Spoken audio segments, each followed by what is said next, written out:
পশুর হাটে একটি গরুর দাম লাখ টাকা, একটি ছাগলের দামও 10,000-এর নিচে নয়। অথচ ভোটের বাজারে কিছু মানুষের দাম মাত্র 500 টাকা। তাহলে কি সত্যিই এ সময়ে মানুষের মূল্য পশুর চেয়েও কম হয়ে গেছে?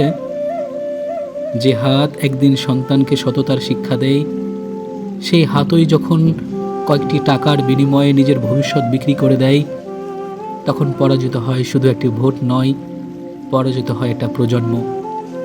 যে সমাজে বিবেক বিক্রি হয়ে যায়, সেখানে সত্যের চেয়ে মিথ্যার দামই বেশি হয়। সেখান থেকে জন্ম নেওয়া হয় না কোনো বীর সন্তান, জন্ম নেই লোভ, দুর্নীতি আর বিবেকহীনতার উত্তরাধিকার।